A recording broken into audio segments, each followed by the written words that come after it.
Posterizer.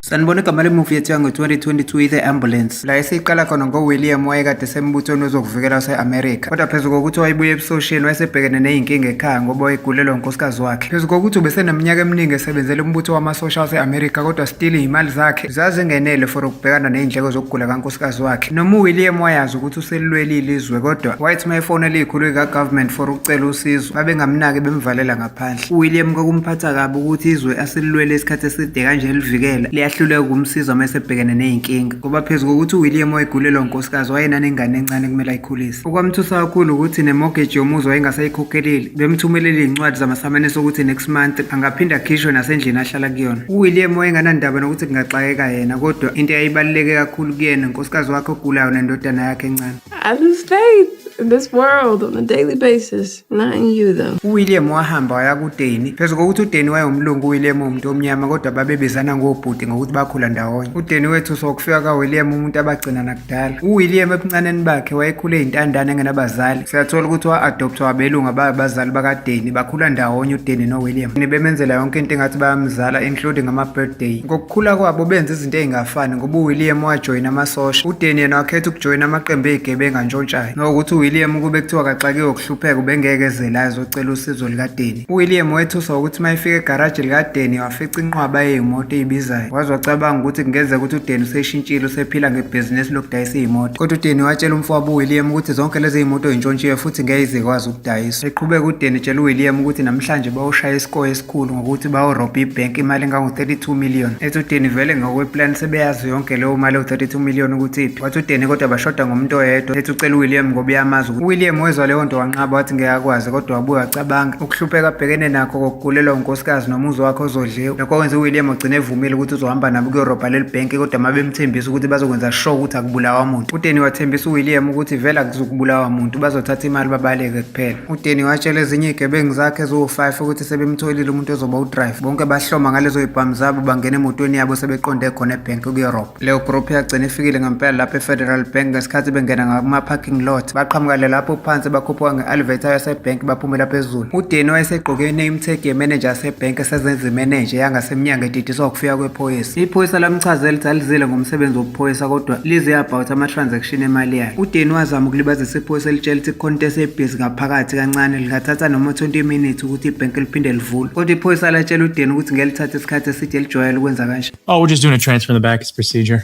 I'll let you in 20 minutes. uDeni wayengasena-choice wagcina elivulelile langena. Kuyavela ukuthi leli phoyisa lalithandana nomunye wesifazane osebenza la ngaphakathi igama lakhe uKim. Leli phoyisa labona indlela uKim athuke ngayo angakhulumi layibona ukuthi kukhona into wrong. Kodwa kwase kulethe ngoba uDeni wakhipha fast isibhamu sakhe walikhomba. Ethi njengoba likhombe ngesibhamu angalidubula kanti futhi kukhona nesibhamu esikhombe yona intombi yakhe uKim. Ethi iphoyisa li-acte normal liphakamisela uzakwabo isandla leli phoyisa elilinde ngaphandle. These are the decisions that matter in life, so let me give you all the information before you decide. Okay? I have 2 guns, fully auto. One's aimed at you and the other one's at Kim, your girlfriend. And I have you, the tellers, and 9 employees in the back and your partner outside. And it's up to you to make sure that they are all safe. Kind of a heavy burden. I need you to nod if you understand, officer. Now take your fucking hand off the weapon. Give me a big smile and wave at your partner.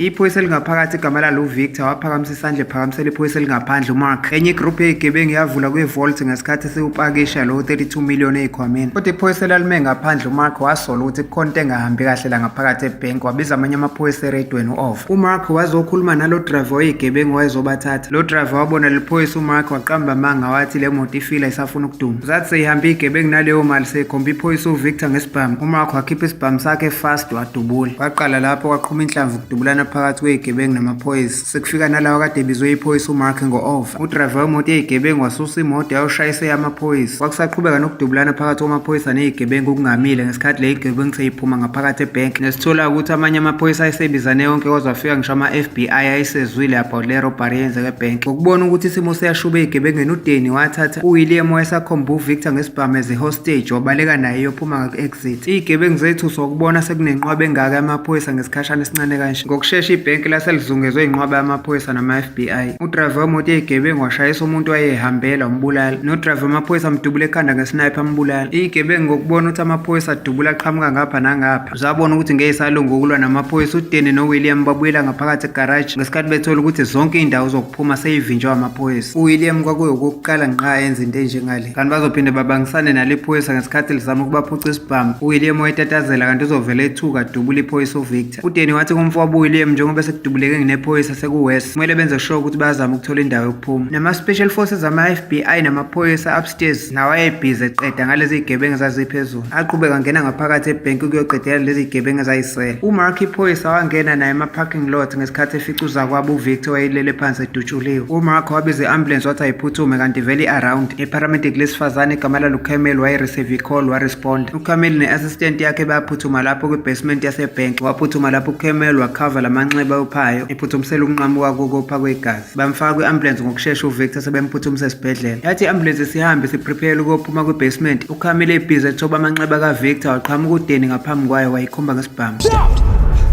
Get out!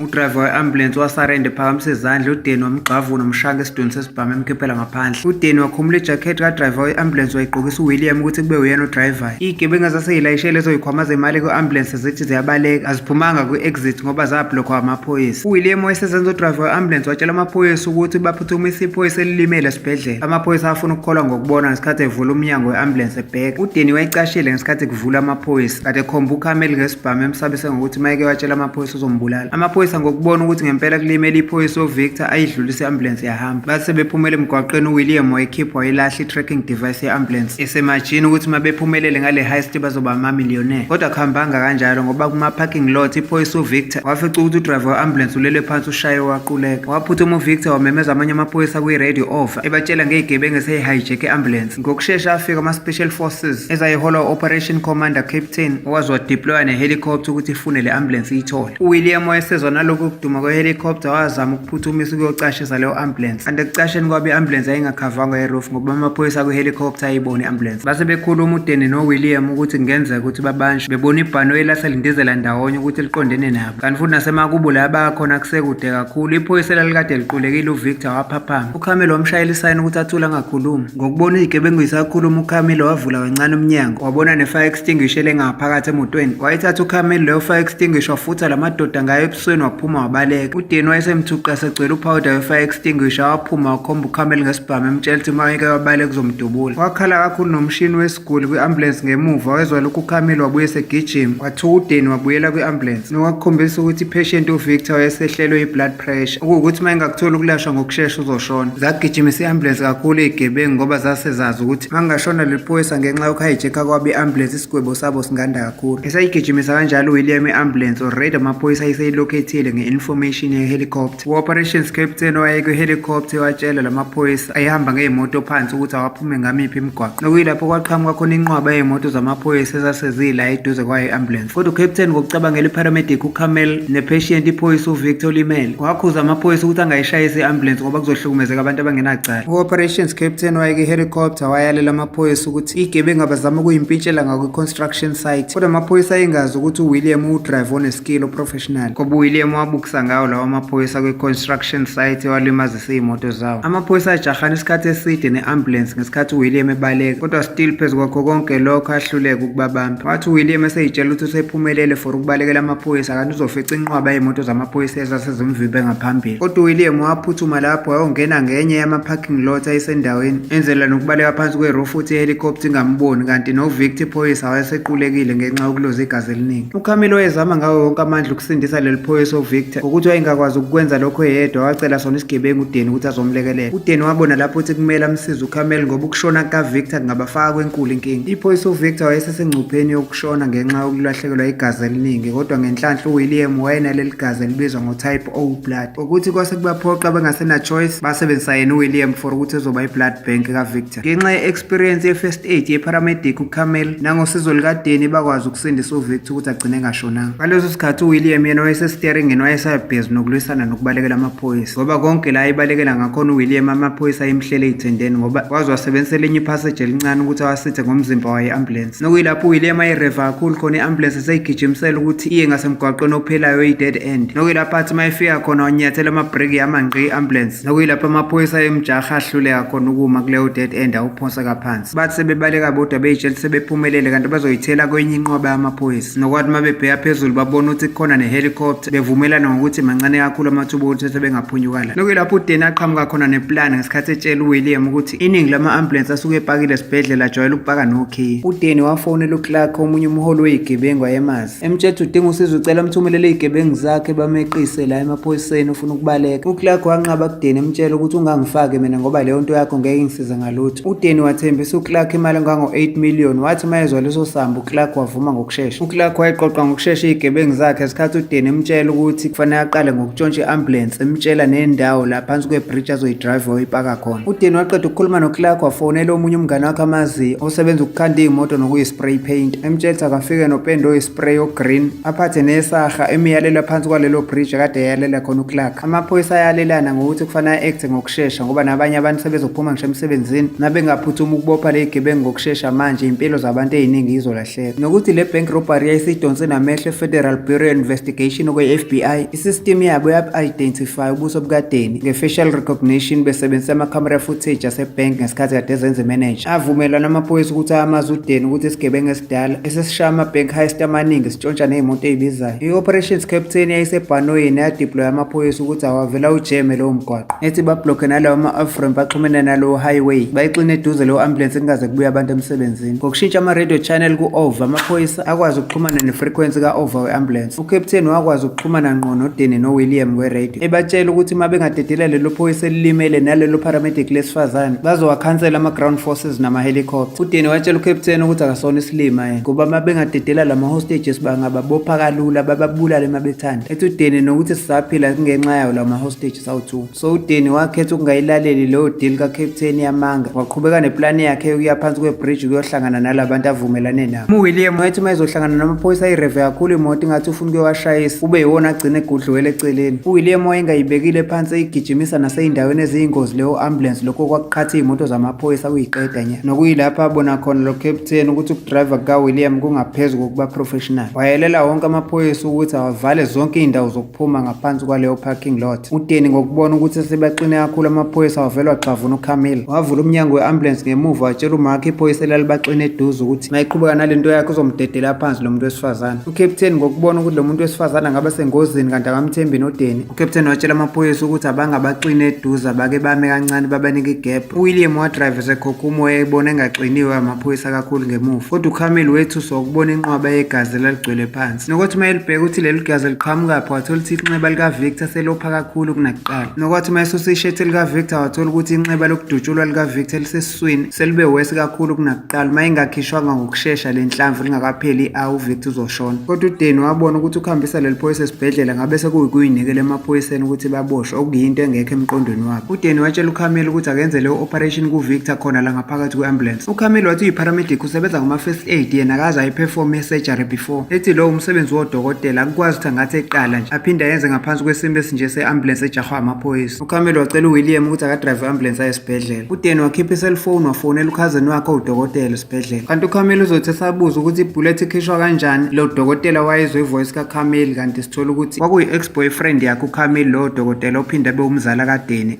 Small world. Siyathola ukuthi bahlukana ey'nyangeni eziwu-8 ezedlule. bese surprise oyilokho uCamille wasichaza sonke isimo abangaphansi kwaso nanokuthi ukidnapwe njenge-hostage. lowo dokotela wabona ukuthi isimo singaphezu kwakhe wabaxhumanisa nge-video call ye-Skype nabanye odokotela abaprofessional nanokuthi noWilliam naye wayenayo experience ekulapheni amanxeba amasosha elimele ezimpini zase-Iraq. wakhomba uDeni esiteringeni ukuthi awodriver yena wabuyela ngemuva ukuzosiza kanti nayo i-ambulance ngemuva yayinayo i-equipment eyayidingakala. uCaptain ngokuzwa ukuthi sebeprepare i-surgery okwakuwukuthi uma kungagcina ingenzakalanga leli phoyisa likashona wayala amaphoyisa ayijahe i-ambulance ukuthi angabe sayixine eduze for ukuthi leyo surgery yenzeke ngempumelelo nalabo odokotela abama-professional babeqhubeka nokuyalela uCamille ngayo i-video call ukuthi enze njani. uCamille babesebenza hand in hand belekelelana noWilliam bagcina bekwazile ukuhlinza iphoyisa uVictor basisusa isikhumba esasikhavisiswe ngesikhathi uCamille owayesaba kodwa enikwe isibindi odokotela babekhuluma naye nge-video call wagcina esifakile isandla wakwazi wakwazi ukuyilocate leyo bullet la ikhona, kodwa wathola ukuthi ayidonseki ngoba ibambeke kwenye indawo. Isimo esashuba kakhulu leso ngoba nodokotela abaprofessional ababeka i-video call badideka ukuthi benze njani. Kwadropha nama-vital sign e-blood pressure kaVictor. Ngaleso sikhathi uCamille wayesalwa nokukhipha leyo bullet. Iphoyisa uVictor wayesequleka isikhathi eside waphaphama khona lapho. Waphinde wethuswa ukuyibuka esiswini wabona isisu sakhe esidatshuliwe esivuliwe. Ngokuthi babengazi bazomjova ngani bamqulekise naye lokhu eyibuka esiswini, uWilliam wamsakaza ngesibhakela wamshaya waquleka. Kwathi lapho uVictor esethule engasanyakazi, kanti uCamille uzothi lapho esethi uyayibamba khona inhlamvu kwadabuka ispleen noma ubende okwadala ukuthi igazi lisaphazeke yonke indawo. Kwaphela nebhetri ye-laptop ababekhuluma ngayo nge-video call, kwalahle i-connection nama-professional doctors. uCamille wayeseshaya uvalo kakhulu ukuthi ubulala umuntu wakhala, kodwa uWilliam ngesibindi sasebusosheni wathatha enye into eyayiyiclamp encane wabamba ngawo lowo mthambo wawopha. Isigebengu uClark wayesesuka phansi kwebridge eseyenzile into abavumelane ngayo noDanny. Ukapteni wamaphoyisa wathi mayifonela uColin udokotela efuna ukwazi ukuthi i-operation ihambe kanjani. Wonke umuntu wayitshela ukuthi ngebhadi iphoyisa uVictor ushonile. Ukapteni wacaswa kakhulu ngesikhathi esediplowe amaphoyisa ethi ayikhali, wahlomisa nabanye bama-sniper ababezoba phezulu ababezolindela ukudubula abalahle phansi makunyakaza leyo ambulance. Kodwa leyo genge yama-sniper eyiserofini yageja ngoba esikhundleni sokudubula i-ambulance badubula wona amaphoyisa. uWilliam wayesebenzisa lelo thuba ukuyongena kwi-wrong lane ka-freeway ephambana ney'moto eziya kwelinye side. Ngokwenze njalo naneskill sakhe sokudrive wakwazi ukulahlekelana nalawo maphoyisa. Ngokubona lokhu uCaptain wathumela iy'moto ey'mbili zamaphoyisa ey'ngabhaliwe upolice ukuze ilandele from distance i-ambulance ingasondeli eduze. uDanny wayezenza ungathi akalalele kanti wayelalela uCaptain ngesikhathi ekhuluma nentombazane uCamille emnika iplan ukuthi uzokwenza njani. uDanny wacasuka esethi ubulala uCamille ngekathi ethi uyamdubula. uWilliam wacasula ukubona leyo nto wanyakazisa i-ambulance efuna ukuwisa uDanny for ukusave uCamille. Baxabana lapho uDanny noWilliam sebelwa bobabili. Amaphoyisa kwi-helicopter ayibona leyo mpi kodwa uDanny wasarenda kunokuthi balwe bobawu-2 baplan ukuthi sebezokwenza njani. uWilliam wathi kuDanny as long bezoloku bewanyakazisile la maphoyisa kungenzeka bagcine bewabalekile. uWilliam wadrive i-ambulance yayohamba ngaphakathi emfuleni eLos Angeles River. Bafike bama phansi kwebridge ngesikhathi esephuma uDanny phethe isibhamu. I-helicopter yabona lelo thuba ngesikhathi siyehlela ngaphansi kwebridge kanti uDanny uzovela idubula. Babaleka la be-helicopter bebona ukuthi le ndoda engaphandle yabadubula. uDanny wabuyela fast kwi-ambulance engayekeli ukwadubula lawo ma-helicopter. uCaptain ngokuthi wayengasayi-understand le plan kaDanny yokudubula amabhanoyi wawajikisa ama-helicopter wathi awabuyele kwibase ethi le ambulance izoqhubeka nokujahwa iy'moto ey'ncane. Ngokuthi yayisahamba ngaphansi emfuleni leyo ambulance wayesekhipha inqwaba yamaphoyisa ablockile ayivimbela izophumela khona. Yahamba i-ambulance yaze yagcina ifikile lapho phansi kwebridge ababevumelana ukuthi bazohlangana khona. Le ndoda espray paint imoto yayitshela uDanny ukuthi kudala emlindile la. Ngokushesha yespray paint i-ambulance yaba green. Kwathi la madoda ayithunyelwe uClark ukuthi awuntshontshe i-ambulance baphuma kanye kanye phansi kwebridge bedrive ama-ambulance afanayo. Kwamcasula kakhulu lokhu uCaptain wahlukanisa amaphoyisa phakathi nendawo ukuthi amanye awajahenye amanye awajahenye. Athi sahambe wonke amaphoyisa esejaha lawo ama-ambulance uDanny waphuma nge-ambulance esiyi-green ngaphansi kwebridge angasekho amaphoyisa. Enye yama-ambulance eyayikade ijahwa amaphoyisa uClark wayekade eyilayisha amabhomu phakathi. udriver wathi esezofika ngakwi-roadblock yamaphoyisa waphuma istaff wa-activate lawo mabhomu aqhumele iy'moto zamaphoyisa. Kanti amaphoyisa asindile azothi asathuswe yileyo nto kwaqhamuka enye imoto eyayicontrolwe nge-remote ababeyixhuma isibhamu esiyi-machine gun esafika sadubula inqwaba yamaphoyisa. Konke lokho babekucontrola nge-remote bengekho lapho kwadubula inqwaba yamaphoyisa kwazobulala ngisho uCaptain wamaphoyisa. Iphoyisa uMark wayevuka ekuqulekeni emva kokuqhuma kwebhomu wayisindile. Wabona esinye isigebengu sikaClark esasibaleka wasukuma wasijaha. uMark wayijaha le ndoda wazoyifica icindezela phansi ngesikhathi sebebangisana ngesibhamu kanti izovela idubuleke le ndoda ife khona lapho. Nesithola ukuthi lowo muntu kwakuyindodana yomholi weyigebengu uClark. uClark wabona leyo nto ivezwa ku-TV yokushona kwendodana yakhe wavele wahlanya kakhulu. uDanny noWilliam abasebehamba nge-ambulance egreen bagcina befikile endaweni kaClark kodwa basola ukuthi khona okungasahambi kahle. Ngokubona ukushuba kwesimo ababuza ukuthi kwenzakalani abachazela lawo madoda asebenzela uClark. uDanny wasikhipha leso sikhwama esasino 8 million kaClark njengesivumelwano kodwa uClark watshela uDanny noWilliam ukuthi usefuna 16 million yena. Wathi futhi lama-hostage amabili i-paramedic nephoyisa uzobagcina. uDanny watshela uClark ukuthi phela masekunika yonke imali kusho ukuthi besisebenzela mahhala. uDanny noClark baphikisana isikhathi eside wagcina evumile uClark ukuthi uzothatha lo 8 million kodwa lama-hostages amabili iphoyisa neparamedic uzobagcina. uWilliam wanqaba ukukwenza lokho ngoba babazi ukuthi uClark mayingathumba labantu bobabili uDanny benoWilliam bangabe kwenkulu inkinga. uDanny noWilliam bagcina bephikisene nabo bobabili nokwaphetha ngokuthi bazohamba indlela ngokuhlukana omunye ayihambele indlela yakhe. Babengaxabani ngempela babekhohlisa uClark ngoba bavele badubula abantu baClark. noVictor iphoyisa wayesephapheme wavuka nesibhamu etshela intombazane eyiparamedic ukuthi iphoyisa eliwupartner wakhe uMark besibeke eduze kwakhe ngesikhathi bemgibeza kwe-stretch. uCamille wathi uzogada ngasemnyango ukudubula lezi zigebengu ngoba uVictor kwamanje amandla akanawo. Kanti kuzothi kuvuleka umnyango adubula uWilliam esifubeni.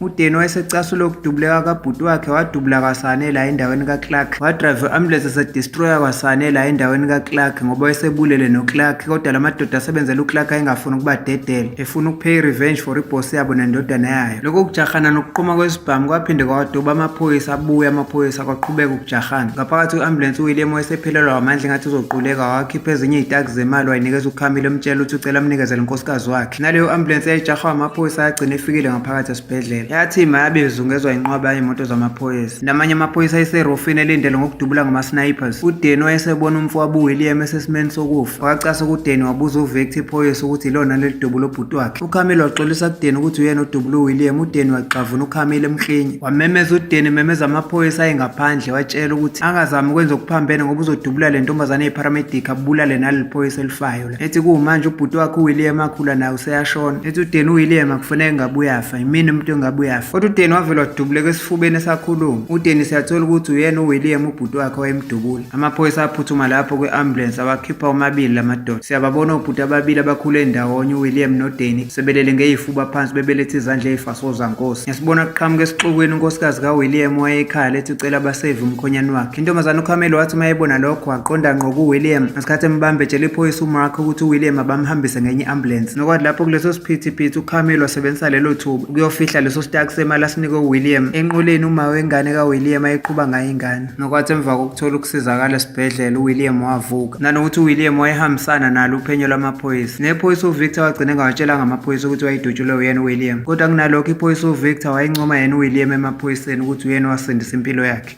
Siyayibeka lapha namhlanje, ungaphuthelwa imuvi elandela izo-uploada ngekudala. Thank you for watching Storiza TV, and please don't forget to like, subscribe and hit the notification bell for more videos like this.